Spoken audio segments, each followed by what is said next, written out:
हम सब ब्रह्मांड की अनंत ऊर्जा को खुद में समेटी हुई सर्वशक्तिमान आत्मा हैं। हम सब में आत्म तत्व विद्यमान है। हमारे पुरखों ने ध्यान से समदृष्टा बनकर पूरी मानव जाति के कल्याण का बीड़ा उठाया है। आइए आचार्य भगवान डॉक्टर शिव मुनि महाराज साहिब के सानिध्य में हम भी महान आत्म ध्यान अनुष्ठान का हिस्सा बने।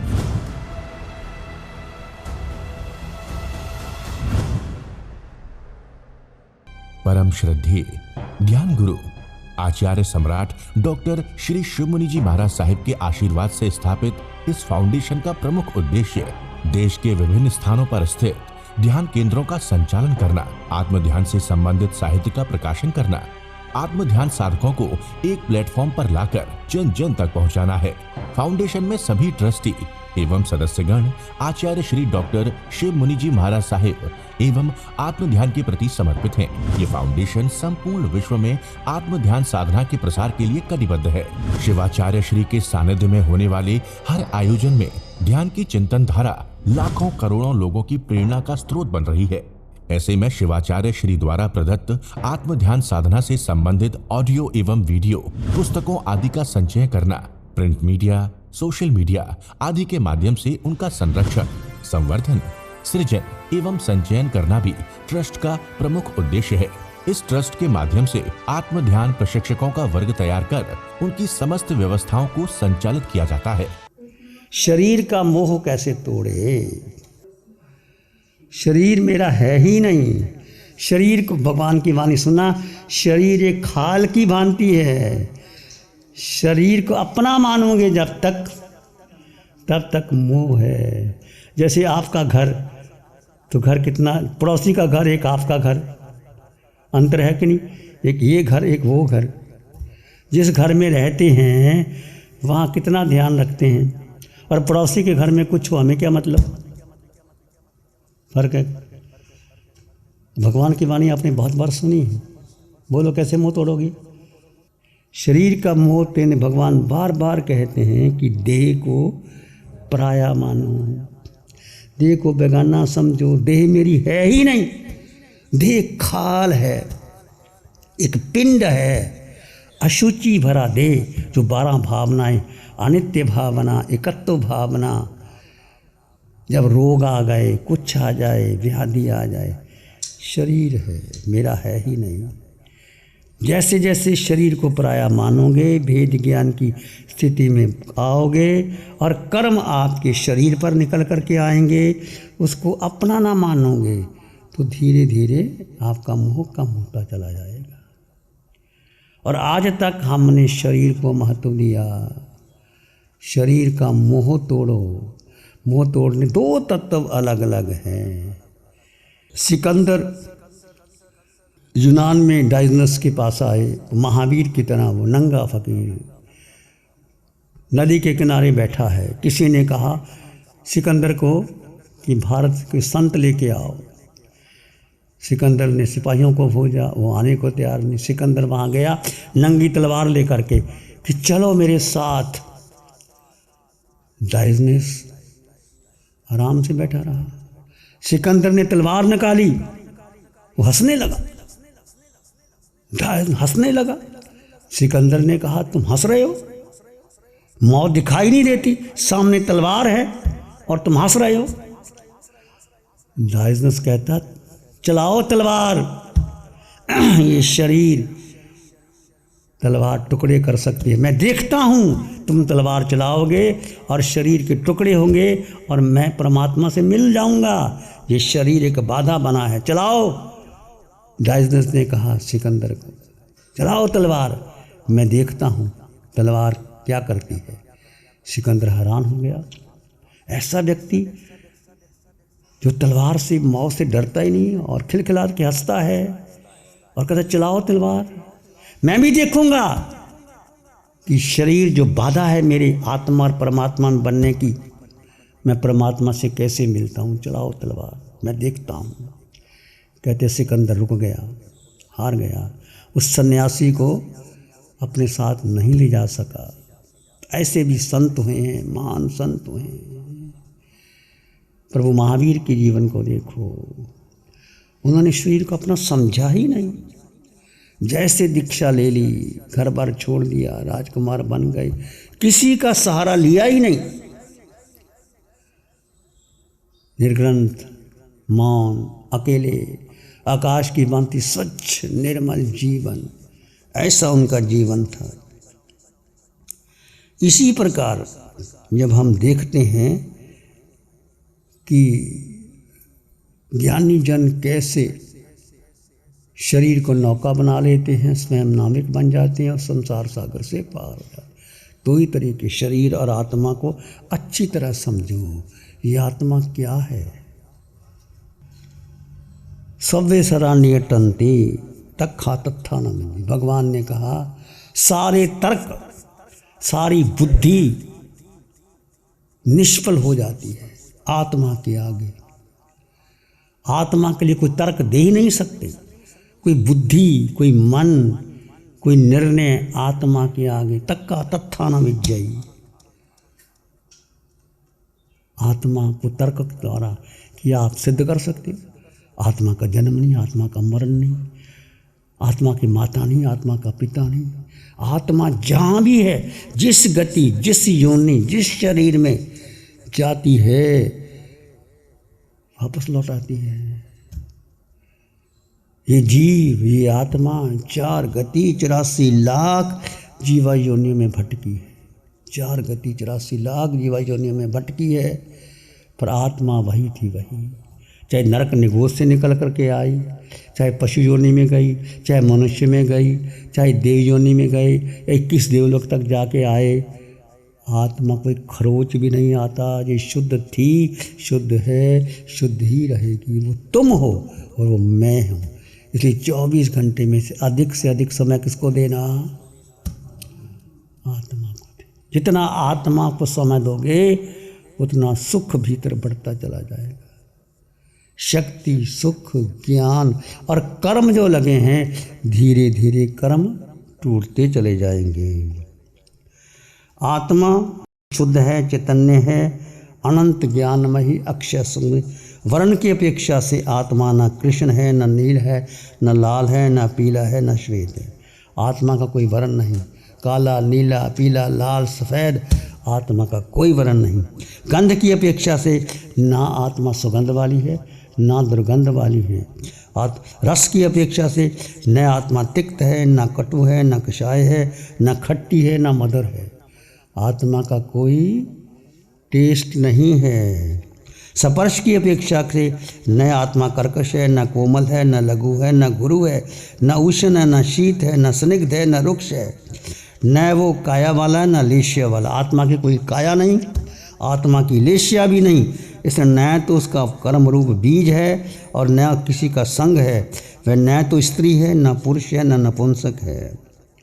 आत्मा न स्त्री, न पुरुष, न नपुंसक, न कृष्ण, न नील, कपोत, तेज, पद्म, शुक्ल, लेश्या। आत्मा की कोई लेश्या नहीं। हम कहते हैं पुरुष है, वो स्त्री है, वो शरीर का नाम है। ये शरीर से पुरुष है, शरीर से स्त्री है, शरीर से नपुंसक है, शरीर से देवगति में गया, मनुष्य बना, नरक का निरीय बना। आत्मा इससे बिल्कुल अलग है। आत्मा का क्या स्थान है? मोक्ष, अप्रतिष्ठित गति, सिद्धशिला, 45 लाख योजन की लंबी चौड़ी, और वो भी अग्रभाग पर जा कर के आत्मा स्थित हो जाती है। वो तुम हो, वो मैं हूँ। तो आत्मा का कोई अनुपम दे ही नहीं सकते आत्मा के लिए।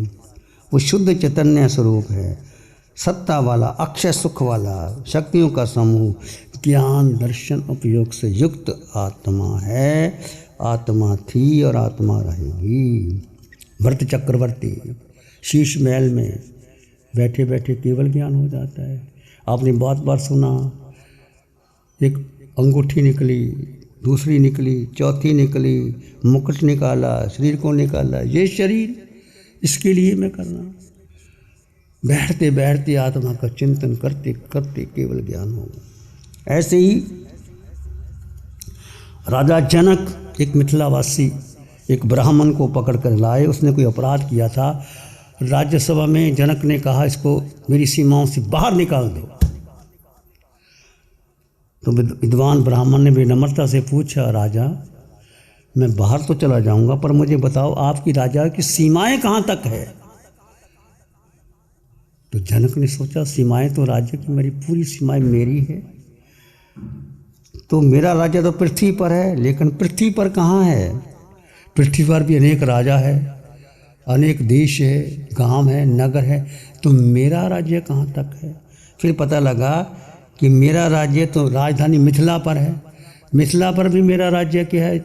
जनक चिंतन करते हैं, मिथिला पर मेरी राजधानी, राजधानी पर मेरे रनवास में रानियां हैं, सेवक हैं, बहुत से लोग हैं रहते हैं, राज्य पर भी कितने लोग हैं, वो सब अपनी अपनी जगह ले रहे हैं, तो मेरा राज्य कहाँ है।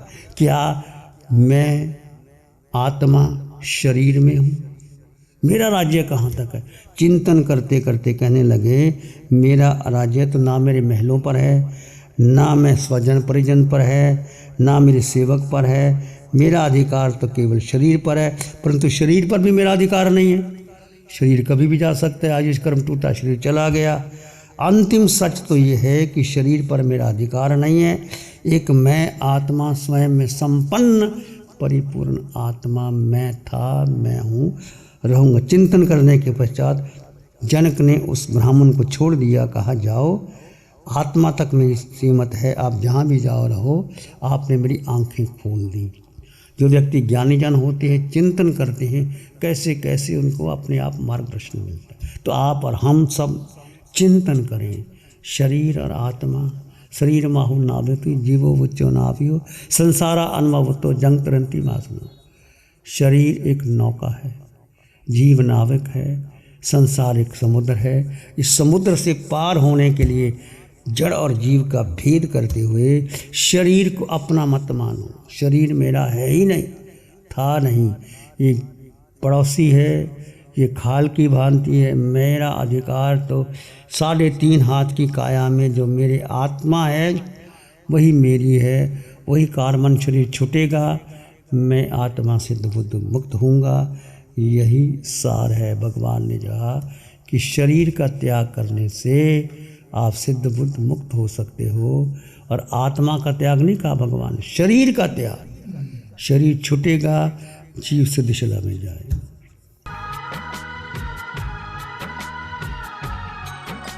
ध्यान करेंगे, आंखें बंद, मन वचन काया शांत, शरीर शांत, विचार शांत, सृष्टि शांत, वातावरण शांत, हर दिशा हर किनारा शांत शांत शांत। सिर के सिरे से पांव के अंगूठे तक अपने भीतर शुद्ध चेतना का एहसास कीजिए। तुम केवल केवल केवल आत्मा। जड़ और जीव का भेद कर दीजिए।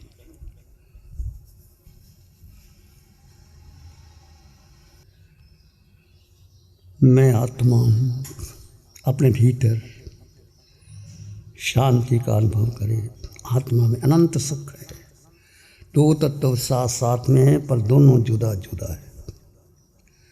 मैं जीवात्मा, मेरे पास मेरे अलावा मेरा अपना कुछ भी नहीं। पूरे ब्रह्मांड में मेरा अस्तित्व है। मैं अकेला, अनंत सुख वाला, अनंत ज्ञान वाला, अनंत दर्शन। मन मानस में प्यार ही उर्मिल उर्मिल हो। मन मानस में प्यार ही पुलकित पुलकित हो। रोम रोम से ध्वनि उठे, जन जन मंगल होए। रोम रोम पुलकित उठे, सबका मंगल हो, तेरा मंगल हो, सबका मंगल हो। सबका भला हो, सबका मंगल हो, सबका शुभ हो। इसी में एक लंबा गहरा सांस लें, अरिहंत परमात्मा के चरणों में अनंत कृतज्ञता ज्ञापित करें। एक और लंबा गहरा सांस। अरिहंत परमात्मा के चरणों में नमन और वंदन। दोनों हाथों को आंखों पे ले जाएं। हल्का सा स्पर्श, धीरे से आंखें खोल सकते हैं। नमो अरिहंतानंग, नमो सिद्धानंग, नमो आयरियानंग, नमो वज्रायनंग, नमो लोहे सब सावना। धम्मो मंगल मुकीठम अहिंसा संयमो तमो, देवावित्तं नमं संति जसधम्मे श्यामन। श्री चत्तारी मंगलम, अरहंता मंगलम, सिद्धा मंगलम, साहु मंगलम, केवली पानत्तो धम्मो मंगलम। चत्तारी लोग उत्तम, अरहंता लोग उत्तम, सिद्धा लोग उत्तम, साहु लोग उत्तम, केवली पानत्तो धम्मो लोग उत्तम। चत्तारी शरणं पवज्जामि, अरहंते शरणं पवज्जामि, सिद्धे शरणं पवज्जामि, साहु शरणं पवज्जामि, केवली पानत्तं धम्मं शरणं पवज्जामि। चारे शरण